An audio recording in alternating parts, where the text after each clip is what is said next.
Hello दोस्तों, कैसे हैं आप लोग? ठीक हैं। इस वीडियो के अंदर हम डिस्कस करेंगे writ jurisdiction of high courts under article 199। Pakistan का जो दस्तूर है उसका एक आर्टिकल है 199। उसके अंदर हाई कोर्ट्स की जो रिट जुरिस्डिक्शन है उसके बारे में बताया गया है। यही चीज़ें हम इस वीडियो के अंदर देखेंगे। तो सबसे पहले तो देखेंगे कि रिट का मतलब क्या होता है। देखें, रिट एक फॉर्मल ऑर्डर होता है जो अदालत जारी करती है, जिसमें अदालत हुक्म देती है किसी भी शख्स को, किसी हुकूमती इदारे को या हुकूमती बंदे को कि ये काम करो या ये काम ना करो। ठीक है जी। लेकिन पाकिस्तान का जो आर्टिकल 199 है उसके अंदर ये लिखा हुआ है कि जब आपके बुनियादी हकूक़ मुतासिर हों तो उस सूरत में आप अदालत यानी खुसूसन हाई कोर्ट से रुजू कर सकते हैं और अदालत फिर क्या करेगी, एक हुक्मनामा जारी करेगी आपके फेवर में, आपके हक़ में। अब वो जो हुक्मनामा है ना, वो 5 इक़साम का होता है, 5 तरह का होता है। यानी इन अदर वर्ड्स हम कहें तो जो रिट्स होती हैं वो 5 टाइप्स की होती हैं, जैसे habeas corpus, mandamus, prohibition, quo warranto, certiorari. अगर हम आर्टिकल 199 को रीड करते हैं तो एक्चुअली ये जो वर्ड्स हैं नहीं मिलते, लेकिन उसके अंदर जितनी भी एक्सप्लेनेशन या डिटेल्स मौजूद हैं उनका मतलब यही है और यही यानी कि जो रिट्स हैं इन्हीं का ही जिक्र किया गया है। लेकिन ये वर्ड्स इस्तेमाल नहीं किए गए क्योंकि ये वर्ड्स लैटिन हैं, बड़े मुश्किल होते हैं लोगों को जो है ना प्रोनाउंस करने में, इसीलिए ये वर्ड्स निकाल दिए गए हैं। लेकिन इनका मतलब या इनकी जो सेंस है वो मौजूद है। अच्छा जी, इसके अलावा देखा जाए तो ये जो आर्टिकल 199 के तहत जो दरख्वास्त अदालत में दायर की जाती है हाई कोर्ट के अंदर, उसको पंजाब के अंदर आमतौर पे रिट पिटिशन और सिंध में इसको कॉन्स्टिट्यूशनल पिटिशन के नाम से जाना जाता है। तो इससे पहले कि मैं आपको रिट्स के बारे में बताऊं, इन ये 5 रिट्स का मतलब क्या है और आर्टिकल 199 के अंदर ये किस तरह मेंशन की गई हैं, इससे पहले थोड़ी सी एक हिस्ट्री देख लेते हैं। देखें हिस्ट्री इनकी क्या है रिट्स की। एक्चुअली जब पाकिस्तान बना था तो दोस्तों पाकिस्तान का अपना कोई दस्तूर नहीं था, तो हमने टेम्परेरी तौर पे गवर्नमेंट ऑफ इंडिया एक्ट 1935 का जो कानून था वो इस्तेमाल किया था। और फिर आपको पता है कि 1956 में हमने अपना पहला कॉन्स्टिट्यूशन बना लिया था। तो 1956 से पहले पहले 1935 का कानून पाकिस्तान में राइज था। तो उसमें एक्चुअली शुरू में जब ये कानून बना था तो रिट का कोई कॉन्सेप्ट नहीं था। लेकिन आगे चल के 1954 में हमने 223A सेक्शन जो है ना वो ऐड कर दिया, इजाफा कर दिया तरमीम करके 1935 के कानून के अंदर, और उसमें हाई कोर्ट्स को रिट जारी करने का इख्तियार दिया। ठीक है जी। उसके बाद फिर जब 1956 का कॉन्स्टिट्यूशन बना तो उसके अंदर 2 आर्टिकल हैं, आर्टिकल 170 और आर्टिकल 22। इन दोनों में भी रिट्स का जिक्र मौजूद है और उनके अंदर हमने ये रिट्स के जो ओरिजिनल नाम है ये हमने यूज़ किए। ये देखें आर्टिकल 22 ये सुप्रीम कोर्ट के हवाले से है कि सुप्रीम कोर्ट के पास भी रिट जारी करने का इख्तियार है। तो यहाँ पे आप देख सकते हैं कि जो है ना अदालत जो है ना ऑर्डर जारी कर सकती है। Nature of habeas corpus, mandamus, prohibition, quo warranto, certiorari, यानी जो 56 का आइन है उसके अंदर ये वर्ड्स एक्चुअल में यूज़ किए गए थे। यही यानी कि रिट वाले जो वर्ड्स हैं ना, लैटिन वर्ड्स इन्होंने मेंशन किए। उसके बाद आर्टिकल 170 1956 का कॉन्स्टिट्यूशन हाई कोर्ट्स के हवाले से जो था वहाँ पे भी इन रिट्स का जिक्र मौजूद है। लेकिन उसके बाद जब 1962 का सदारती जो कॉन्स्टिट्यूशन बनाया गया था उसमें फिर ये जो रिट्स वाले वर्ड्स हैं ना ये निकाल दिए गए थे। यानी ये जो लैटिन वर्ड्स हैं ना दोस्तों, जैसे हैबियस कॉर्पस, मैंडेमस, प्रोहिबिशन, ये सारा कुछ ये वर्ड्स इन्होंने निकाल दिया। उन्होंने कहा यार ये बहुत मुश्किल वर्ड्स हैं, लोगों को ना लोगों से पढ़ा नहीं जाता और लोगों को इसकी समझ भी नहीं आती, तो यार ये वर्ड्स निकाल दें। लेकिन इनका जो मफहूम है और इन रिट्स के तहत जो हुक्मनामा दिया जाता है वो आप यानी बरकरार रखें, लेकिन ये वर्ड्स निकाल दें, ये मुश्किल वर्ड्स हैं। ठीक है जी। तो इन्होंने निकाल दिए। खैर उसके बाद फिर हमारा जो 1973 का जो कॉन्स्टिट्यूशन बनाया गया तो उसके अंदर आर्टिकल 199 ये के अंदर ये सारी रिट्स लिखी गई, लेकिन ये लैटिन वर्ड्स उन्होंने निकाल दिए। यानी अगर हम देखें तो 1962 का कॉन्स्टिट्यूशन और 73 के कॉन्स्टिट्यूशन में ये जो वर्ड्स हैं रिट्स वाले ये निकाल दिए गए, लेकिन जो 56 का कॉन्स्टिट्यूशन था उसके अंदर ये वर्ड्स लिखे गए थे, यानी मेंशन किए गए थे। कौन से वर्ड्स? ये वाले, prohibition, mandamus, certiorari, habeas corpus, quo warranto. ठीक है जी। अब इससे पहले कि मैं आपको आर्टिकल 199 डिटेल में बताऊं, मैं आपको थोड़ा सा एक जनरल सा बताता हूं कि इन रिट्स का मतलब क्या होता है। सबसे पहले है प्रोहिबिशन। प्रोहिबिशन का मतलब क्या है? सिंपल देखें, किसी अथॉरिटी को इलीगल काम करने से आपने रोकना है। जब आप किसी को कहते हैं कि भाई ये काम मत करो, इलीगल काम है, इसको मत करो, तो हम उसको कहते हैं it is a writ of prohibition. यानी मिसाल के तौर पर एक गवर्नमेंट के डिपार्टमेंट ने आपका जो घर है ना वो डिमोलिश किया, लेकिन विदाउट आपको नोटिस दिए हुए, लीगल अथॉरिटी वगैरह इस्तेमाल नहीं की, यानी गैर कानूनी तरीके से आपका घर उन्होंने डिमोलिश किया। अब आप अदालत जाएंगे तो अदालत जब रिट ऑफ प्रोहिबिशन जारी करेगी तो इसका मतलब है कि अदालत उनको रोक रही है कि भाई ये इलीगल काम तुम मत करो। ठीक है जी। उसके बाद है रिट ऑफ मैंडेमस। इसमें यह होता है किसी पब्लिक ऑफिशियल को उसको फोर्स करना कि भाई ये तुम अपना कानूनी काम करो, यानी उसका जो कानूनी काम है उसको करना चाहिए, आइन और कानून के मुताबिक वो नहीं कर रहा तो आप अदालत जाएंगे, अदालत जो ऑर्डर जारी करेगी उसको रिट ऑफ मैंडेमस कहेंगे। ठीक है जी। मिसाल है एक सरकारी बंदा है, वो आपका जो डोमिसाइल का सर्टिफिकेट है वो जारी नहीं करता, जबकि आप एलिजिबल हो, आपने आपकी क्वालिफिकेशन सारी कंप्लीट है, तो उस सूरत में अदालत जो ऑर्डर जारी करेगी उसको हम क्या बोलेंगे, रिट ऑफ मैंडेमस। यानी अदालत उस बंदे को कहेगी कि भाईजान इनका काम करो, ये लोग जो है ना यानी कि क्वालिफाइड हैं, ये डिज़र्व करते हैं, ये कानूनी तौर पे आपका ये राइट बनता है कि आप इनका काम करो। ठीक है जी। उसके बाद है रिट ऑफ सर्चराई। अब इसमें यह होता है कि जब कोई नीचे वाला डिपार्टमेंट या अदालत कोई ऐसा काम करती है जो यानी कि उसके अंदर कानूनी जो चीज़ें हैं वो कंप्लीट नहीं है, यानी कच्चा काम किया है, और तो उसको फिर अदालत क्या करती है, उस काम को कैंसिल कर देती है। यानी इस रिट में क्या होती है कि जो हाई कोर्ट है वो नीचे वाली लोअर कोर्ट की जो प्रोसीडिंग्स हैं उनको रिव्यू करती है, ट्राइब्यूनल का है उनके काम को भी रिव्यू करती है, और अगर वो कानूनी उसके अंदर यानी कि कमी पेशी रह जाती है तो उनके उस काम को वो यानी कि कैंसिल कर देती है। ठीक है। यानी मिसाल है अगर नीचे वाली अदालत ने कोई प्रोसीजरल एरर किया है या अपनी अथॉरिटी से एक्सीड जाके कोई फैसला दिया है, ठीक है ना, तो उस सूरत में हाई कोर्ट रिट ऑफ सर्चराई जारी करेगी ताकि उस अदालत के फैसले को रोका जाए, कैंसिल किया जाए। ये ऐसा ही है। और इसके अलावा कोई सरकारी डिपार्टमेंट भी ये काम करेगा तो तब भी अदालत उसको इस तरह ही रोकेगी, रिट ऑफ सर्चराई के तरीके से कैंसिल कर देगी एक्चुअली। अच्छा जी। मिसाल है भाई एक लोकल बॉडी डिपार्टमेंट है, वो आपकी ज़मीन पे कब्जा करता है लेकिन वो ड्यू यानी प्रोसेस फॉलो नहीं करता, वो जो ड्यू प्रोसेस है कानूनी तरीका वो फॉलो नहीं करता, गैर कानूनी तरीके से आप, तो अब वो वाला जो काम है ना, अदालत उसका वो वाला काम क्या करेगी, कैंसिल कर देगी और वो ज़मीन आपको वापस दिलवाई जाएगी। उसके बाद है रिट ऑफ हैबियस कॉर्पस। बहुत ही आसान और मशहूर। इसका मतलब ये है कि किसी को आज़ाद करना उस इलीगल डिटेंशन से। अगर किसी शख्स को इलीगल तरीके से गिरफ्तार किया गया है, डिटेन किया गया है, नज़रबंद रखा गया है, तो उसको जब हम रिलीज़ करते हैं, रिहा करते हैं, तो उसको बोलते हैं हैबियस कॉर्पस।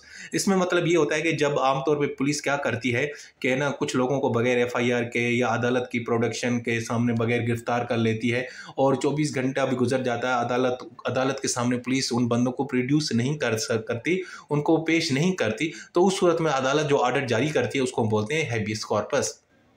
उसके बाद है रिट ऑफ को वारंटो। इसमें यह है कि एक शख्स है, आप उससे पूछते हैं कि भाईजान तुम किस कैपेसिटी में ये काम कर रहे हो, यानी कि तुम एक सरकारी एक बंदा है, एक सरकारी डिपार्टमेंट में एक बड़े ओहदे पे मौजूद है, लेकिन आपको डाउट है कि भाई यार ये इसकी क्या पोजीशन है। तो जब हम उससे पूछते हैं या उसकी पोजीशन को या उसके ओहदे को चैलेंज करते हैं तो उसको बोलते हैं को वारंटो। मिसाल के तौर पर एक शख्स है, वो चेयरमैन है पब्लिक अथॉरिटी का, लेकिन उसकी जो अपॉइंटमेंट है वो प्रॉपर तरीके से नहीं हुई, तो अदालत पूछ सकती है कि भाईजान किस कानून किस अथॉरिटी के तहत आप ये काम कर रहे हैं।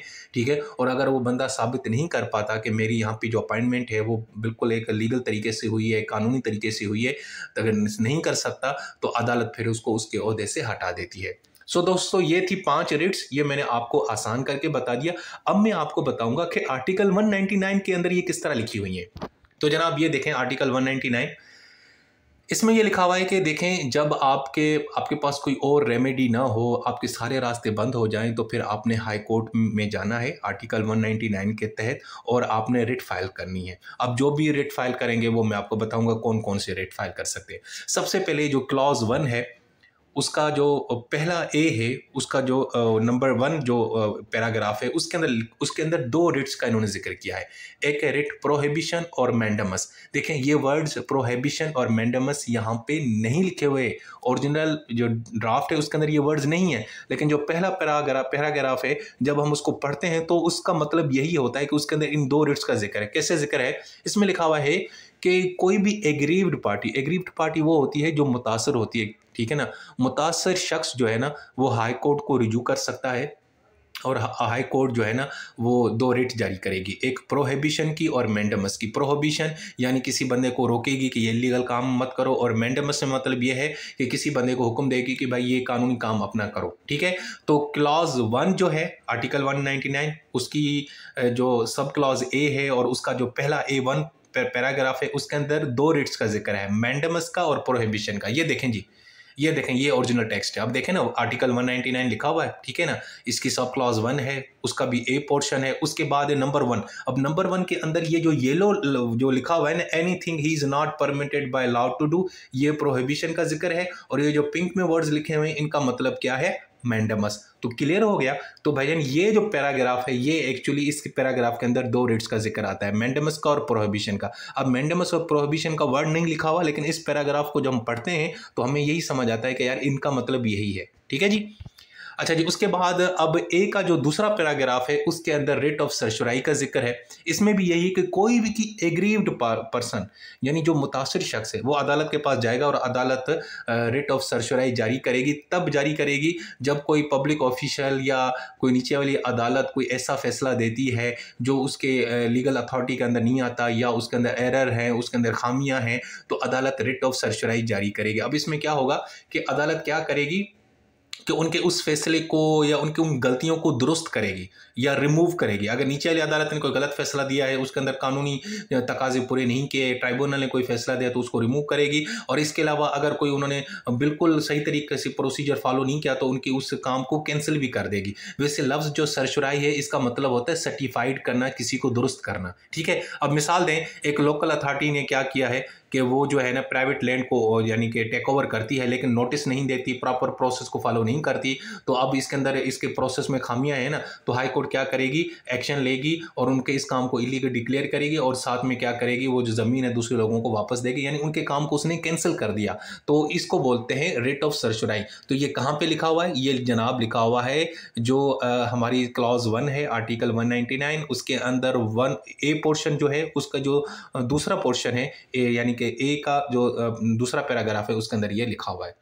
उसके बाद जनाब है क्लॉज 1, अब उसकी भी सब क्लॉज बी है। बी के अंदर जनाब हैबियस कॉर्पस का जिक्र है। उसमें ये लिखा हुआ है on the application of any person, यानी कोई भी शख्स जो है ना अदालत जाके हैबियस कॉर्पस की रिट फाइल कर सकता है। यानी अगर किसी पुलिस वाले ने किसी बंदे को गैर कानूनी तौर पे 24 घंटों से ज़्यादा अपने पास रखा हुआ है, कैद किया हुआ है, गिरफ्तार किया हुआ है, लेकिन अदालत में पेश नहीं करता, तो कोई भी शख्स एनी पर्सन अदालत जाके रिट ऑफ हैबियस कॉर्पस के लिए ट्राई करेगा और अदालत फिर हुक्म देगी कि भाईजान उस बंदे को अदालत के सामने पेश किया जाए। तो जनाब बी सब क्लॉज के अंदर जिस रिट का जिक्र है उसका नाम है हैबियस कॉर्पस। उसके बाद बी का जो दूसरा पैराग्राफ है उसके अंदर को वारंटों का जिक्र है। इसमें भी यही कि on the application of any person, यानी किसी भी शख्स की दरखास्त के ऊपर अदालत क्या करेगी कि किसी भी शख्स से पूछेगी कि भाईजान आप किस लीगल अथॉरिटी के अंदर ये काम कर रहे हैं, ठीक है जी, तो ये उससे सवाल कर सकती है, ठीक है। तो ये को वारंटों का जिक्र बी और उसका दूसरा पैराग्राफ।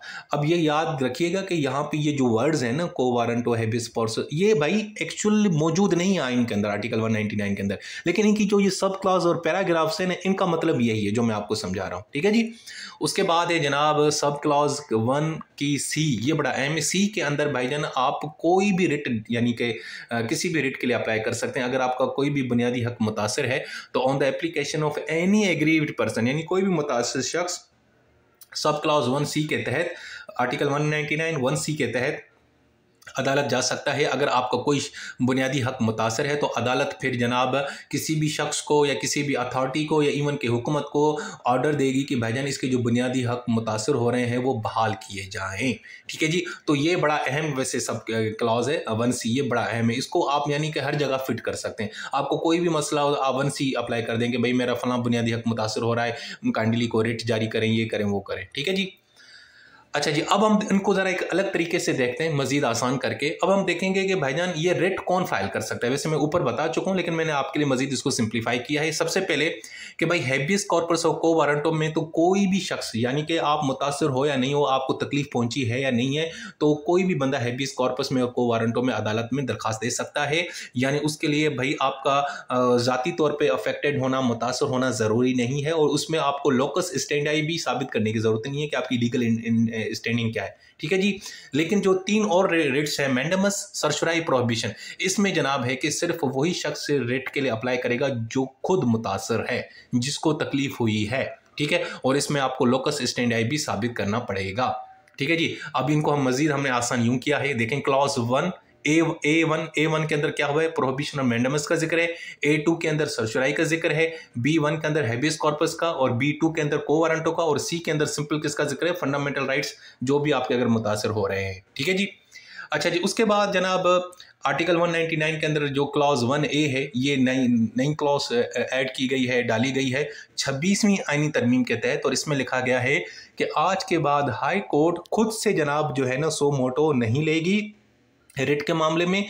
कोई बंदा चल के आएगा, दरखास्त देगा तो ठीक है, अदरवाइज हाई कोर्ट कोई अस खुद नोटिस नहीं लेगी आर्टिकल 199 के तहत, ठीक है जी। और इसके बाद क्लॉज 2 के अंदर लिखा हुआ है कि हर एक शख्स का ये राइट है कि वो हाई कोर्ट चला जाए, आप किसी को हाई कोर्ट जाने से मना नहीं कर सकते, ठीक है जी। इसके अलावा जनाब क्लॉज 3 के अंदर लिखा हुआ है कि जो हमारे आर्म्ड फोर्सेस हैं, जो उसके अंदर जो मुलाजमीन हैं, जो फौजी हैं, सिपाही हैं, उनके ऊपर आर्टिकल 199 का जो है ना इतलाक नहीं होता, ठीक है। उनके जो भी मामला थे उनके अपने उनके जो कवानीन हैं उनके तहत होगा, वो आर्टिकल 199 के तहत हाई कोर्ट को अप्रोच नहीं कर सकते। उसके बाद है आर्टिकल 199 सब क्लॉज 4 के अंदर लिखा हुआ है कि अदालत जो है ना वो इंटरिम ऑर्डर भी जारी कर सकती है, इंटरिम यानी कि रिट भी जारी कर सकती है, लेकिन ये कर भी सकती है, लेकिन कुछ शराइत हैं। वो ये है कि अगर उनकी रेट से कोई पब्लिक वर्क मुतासर हो रहा है, पब्लिक इंटरेस्ट मुतासर हो रहा है, स्टेट प्रॉपर्टी या टैक्स कलेक्शन में कोई मसला आ रहा है, रेवेन्यू प्रोसेस में कोई इशू आ रहा है, तो फिर उन्होंने इंटरिम ऑर्डर नहीं जारी करना। अगर कोई मसला नहीं हो रहा तो फिर जारी करेंगे। उसकी भी उन्होंने शर्त रखी है कि जो हुकूमती लॉ ऑफिसर होगा वो आके उनको नोटिस देगा, उसको नोटिस दिया जाएगा, उसको बताया जाएगा, तो उसके बाद जनाब वो यानी इंटरिम ऑर्डर जारी कर सकती हैं। उसके बाद है 4A आर्टिकल 199 4A के अंदर लिखा हुआ है कि अगर अदालत कोई टेम्परेरी इंटरिम ऑर्डर जारी भी करती है तो जनाब वो ऑटोमेटिकली 6 माह के बाद खुद ही एक्सपायर हो जाएगा, ठीक है जी।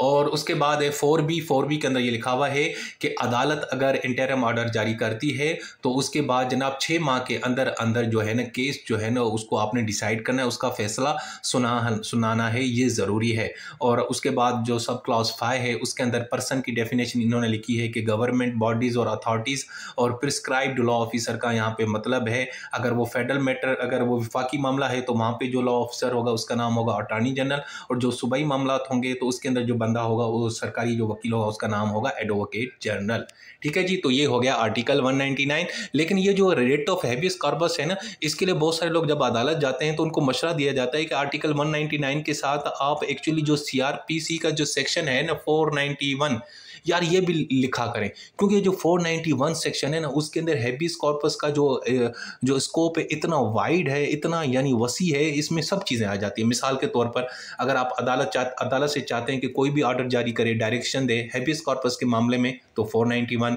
अगर कोई बंदा है उसको अदालत के सामने पेश करना है, किसी बंदे को आज़ाद करना है, उसको गैरकानूनी तौर पे किसी ने डिटेन किया हुआ है, इसके अलावा एक कैदी है उसको आपने एज ए विटनेस पेश करना है क्रॉस एग्जामिनेशन के लिए, एक कैदी है उसको किसी कमीशन के सामने या कोर्ट मार्शल के सामने पेश करना है, या किसी के कैदी को एक जगह से दूसरी जगह ट्रांसफ़र करना है ट्रायल के लिए, या किसी डिफेंडेंट को सिविल केस के अंदर अदालत में पेश करना है, या इसके अलावा कुछ और भी मामला हैं, तो इस सूरत में आप जो सेक्शन 491 है ना CRPC, ये ज़रूर लिखा करें जब भी आप रिट पिटिशन दायर करते हैं हैबियस कॉर्पस के मामले के अंदर, ठीक है जी।